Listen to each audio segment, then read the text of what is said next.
Welcome to Andhraprabha. నేను Santoshi. So present మనతో పాటు సహస్ర మ్యామ్ ఉన్నారు. ఆవిడని అడిగి తెలుసుకుందాం. మేడం, పూర్వం కంటే అంటే ముందు కంటే ఇప్పుడు చాలా లివింగ్ రిలేషన్షిప్స్ ఎక్కువైపోయాయి. దాని మీద మీ ఒపీనియన్ ఏంటి? లివింగ్ రిలేషన్షిప్స్ అంటే ఇప్పుడు భర్తను వదిలేసిన భార్య అయినా అటువంటి సంబంధాలే పెట్టుకుంటున్నారు, భార్యను వదిలేసిన భర్త అయినా అటువంటి సంబంధాలే పెట్టుకుంటున్నారు. అటువంటి సంబంధాల వల్లనే మొన్న మన జీ తెలుగులో ఆవిడెవరు పవిత్ర జయరామ్ అని ఆవిడ మన తెలంగాణ అతను చంద్రకాంత్ గారు కూడా అటువంటి రిలేషన్షిప్ పెట్టుకుని వాళ్ళ జీవితాలు ఆగం చేసేసుకున్నారు. ఆవిడదంటే యాక్సిడెంటల్గా చనిపోయింది. కానీ ఇతను ప్రేమించి పెళ్లి చేసుకున్న అమ్మాయిని శిల్పని, వాళ్ళిద్దరికి పుట్టిన 2 బంగారం లాంటి పిల్లల్ని అన్యాయం చేసి ఇతను కూడా అలా వెళ్ళిపోవడం చాలా బాధాకరమైన విషయం. ఆ అమ్మాయి గురించి అతను 11 ఏళ్ళు నిలబడి పెళ్లి చేసుకొని ఇలా చేశాడంటే ఇటువంటి రిలేషన్షిప్లు పెట్టుకుంటూ ఎంతమంది యువత ఆగమైపోతున్నారు, ఎంతమంది మ్యారీడ్ అన్మ్యారీడ్ కపుల్స్ ఆగమైపోతున్నారు. వాళ్ళకు పుట్టిన పిల్లల్ని ఇలా రోడ్ల మీద వదిలేస్తున్నారు.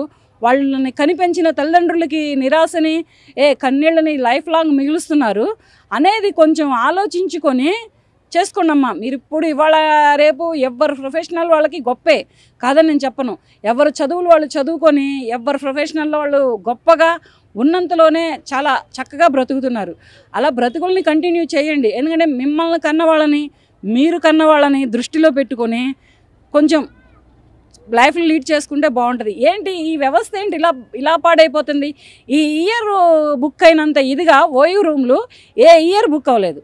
రేపు 31st నైట్ వస్తుందంటే ఓయూ రూమ్లే కానీ ఎక్కడైనా హోటల్స్ రూమ్లే కానీ ఏ రేంజ్లో బుక్ అయినాయి అంటే ఆ రేంజ్లో బుక్ అయినాయి. వీళ్ళు ఈ 31st నైట్కి ఏం చేద్దామని ఇలా బుక్ చేసుకుంటున్నారు.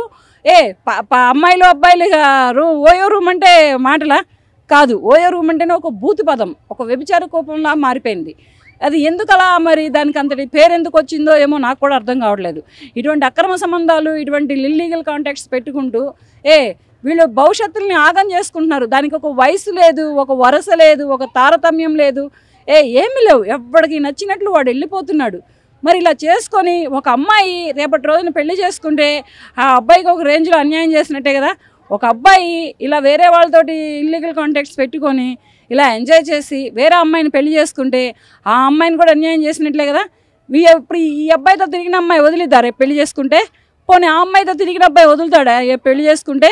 ఈ కాంటాక్ట్స్ పెట్టుకుంటూ ఇట్లా లైఫ్లు ఎందుకు ఆగం చేసుకుంటున్నారో, ఆత్మహత్యలకు ఎందుకు దారి తీసుకుంటున్నారో, లేకపోతే ఒకళ్ళనొకళ్ళు ఎందుకు చంపుకునేదాకా ఎదుగుతున్నారో, వీళ్ళని కన్న తల్లిదండ్రులని ఏం చేస్తున్నారు, వీళ్ళ మీద ఆశలు పెట్టుకొని బ్రతుకుతున్నటువంటి కనిపించిన తల్లిదండ్రుల్ని తొంగలో తొక్కేసి ఇలా తప్పుడు దోవ పెడదారి పట్టి నాశనం అయిపోతుందో ఈ యూత్ వ్యవస్థ నాకు అర్థం కావటం లేదు. మరి కలికాలం అంటే ఇంత వరస్ట్గా తయారవుతున్నారు. మెయిన్ అమ్మాయిలు మాత్రం మామూలుగా లేరు అస్సలు.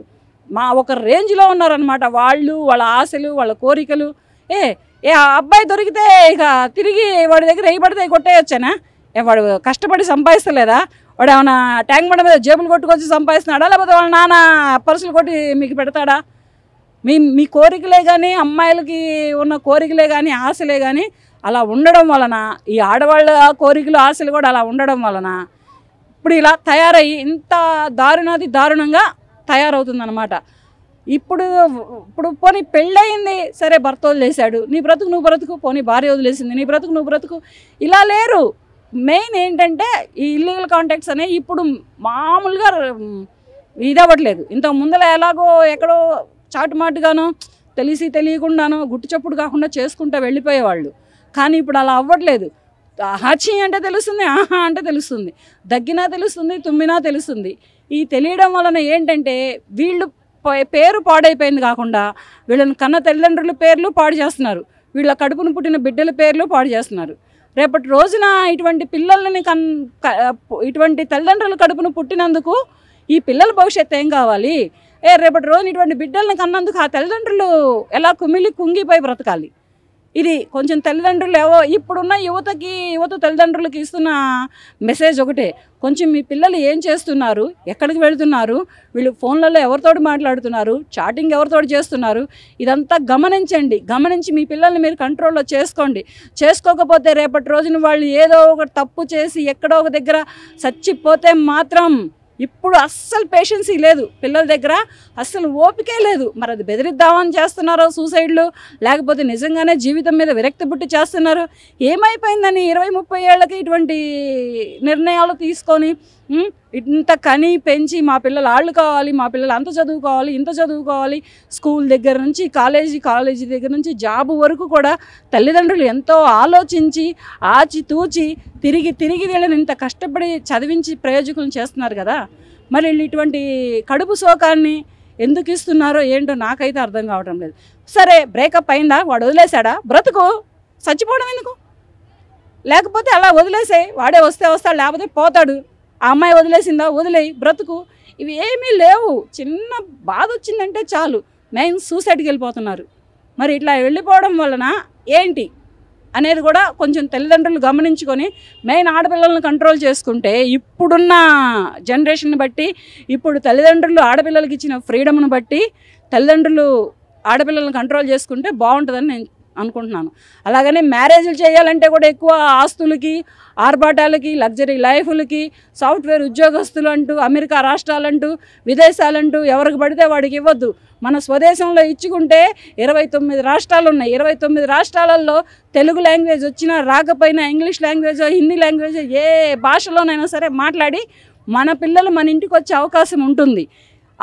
వేరే దేశాలకు ఇస్తే ఏంటంటే అక్కడ ఏమైపోతున్నారో, ఎలా చనిపోతున్నారో, వాళ్ళు ఎలా బ్రతుకుతున్నారో మనకి తెలియనప్పుడు ఏంటంటే అక్కడ చనిపోతే మన అమ్మాయి మన ఇంటికి రావడానికి కూడా, మన అబ్బాయి మన ఇంటికి రావడానికి కూడా ఏ రాజకీయ నాయకుడు కాళ్ళలో గడ్డలో పట్టుకొని బ్రతిమలాడి వాడి అతని కాళ్ళు మన కన్నీళ్ళతో కడిగితే కానీ మన అమ్మాయి కానీ మన అబ్బాయి డెడ్ బాడీ కానీ మన కళ్ళ ముందుకు రావట్లేదు. ఇలా జరుగుతుంది వ్యవస్థ. ఇట్లా ఎందుకనంటే ఆశలు. ఫస్ట్ అమ్మాయి అమెరికా వెళ్ళింది, అమెరికాలో అల్లుడు ఏ దొడ్లు కడిగినా పర్వాలేదు, అమ్మాయి అమెరికాలో ఏ రోడ్లు ఉడిచినా పర్వాలేదు. అమెరికాలో ఉందంటే అదొక రేంజ్, వేరే దేశంలో ఉందంటే అదొక గొప్ప. ఇట్లా విదేశాలకు ఇచ్చి పిల్లల భవిష్యత్తుల్ని ఇట్లా డబ్బున్నోళ్ళంటూ, ఇట్లా చదువులు గొప్ప చదువులంటూ ఇచ్చి పిల్లల జీవితాలని ఈ తల్లిదండ్రులే చేతులారా ఆగాజు చేసుకొని వీళ్ళు చనిపోతే రేపటి రోజున వీళ్ళని చూసే దిక్కు లేక, వీళ్ళని పట్టించుకునే నాదుడు లేక పిచ్చి వాళ్ళే రోడ్లు పట్టుకొని తిరుగుతున్నారు. ఇవాళ రేపు సింగిల్ పేరెంటే ఉంటున్నారు, తల్లిదండ్రులు ఇద్దరు ఉండట్లేదు. ఏ అబ్బాయికైనా ఏ అమ్మాయికైనా సింగిల్ పేరెంటే ఉంటున్నారు. కరోనా వచ్చిన దగ్గర నుంచి దారుణంగా లేచిపోయారు ప్రాణాలు. ఈ కరోనా దెబ్బలో చాలామంది లేచిపోయారు, చనిపోయినప్పుడు ఏంటంటే దీని మీద పేరెంట్స్ మాత్రం సింగిల్ పేరెంటే ఉంటున్నారు. మీరు ఇలా చేసుకొని ఇలా ఆగమైపోయి మీరు ఏదైనా డిప్రెషన్లోకి వెళ్ళిపోయి మీరు ఏదైనా చేసుకుంటే యువత, ఈ తల్లిదండ్రులు ఏం చేయాలి? ఈ ఉన్న ఒక్క తల్లి, ఈ ఒక్క సింగిల్ పేరెంట్ ఏం చేయాలి? అంటే వీళ్ళు రోడ్ల మీద పిచ్చి వాళ్ళు అయిపోయి ఈ బిడ్డెట్ అయిపోయింది, ఈ బిడ్డెట్ అయిపోయాడనే ఆలోచనలు టెన్షన్లు పెట్టుకొని వీళ్ళు పిచ్చి వాళ్ళు అయిపోయి వీళ్ళు ఏమైపోయినా పర్వాలేదా? మీ మీద పెట్టుకున్న ఆశల్ని కళల్ని కొంచెం ఆలోకించమని ఈ యువతకు కూడా నేను ఇస్తున్నాను. మెయిన్ తల్లిదండ్రులకు కూడా ఇదే మెసేజ్ ఇస్తున్నాను.